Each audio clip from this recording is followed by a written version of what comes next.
তো আমার ছেলে মেয়ের কি এমন হলো যে গ্যাস দিতে হচ্ছে।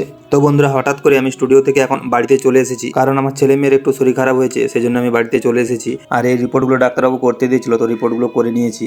তো প্রথমে একজনের মানে আমার মেয়ের প্রথমে কাশি হয়, তো কাশি আর কফটা হয়ে যায়। তারপরে ডাক্তারবাবুকে দেখিয়েছিলাম, ওষুধ দিয়েছিল, তো কমেনি কোনোভাবেই।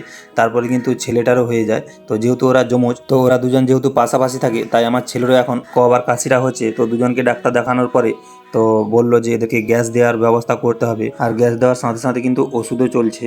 তো ডাক্তারবাবু বললো যে গ্যাস আর ওষুধটা চলুক, তো আশা করি ভালো হয়ে যাবে কয়েকদিনের মধ্যেই। ঠাকুরকে জানাই ওরা যেন খুব ভালো থাকে, সুস্থ থাকে, আর তোমরাও ঠাকুরের কাছে প্রার্থনা করো ওরা যেন খুব তাড়াতাড়ি সুস্থ হয়ে যায়। আর প্রথমে আমার মেয়ের কফ কাশিটা হয়েছিল, তারপরে ছেলের হয়েছে। তো বন্ধুরা, এদের দুজনের ছবিগুলো যখন আমি ফেসবুকে পোস্ট করি, তো তোমরা অনেক অনেক ভালোবাসা দাও, সেই জন্য ভাবলাম আমি তোমাদের সঙ্গে একটু শেয়ার করি এরা কেমন আছে। ওষুধ খাওয়ানো আর গ্যাস দেওয়া যেহেতু চলছে, তো আগের থেকে অনেকটাই ভালো আছে মোটামুটি। তো আজকের মিনি ব্লগটা আর বেশি বড় করছি না, আজকের ভিডিওটা এই পর্যন্ত।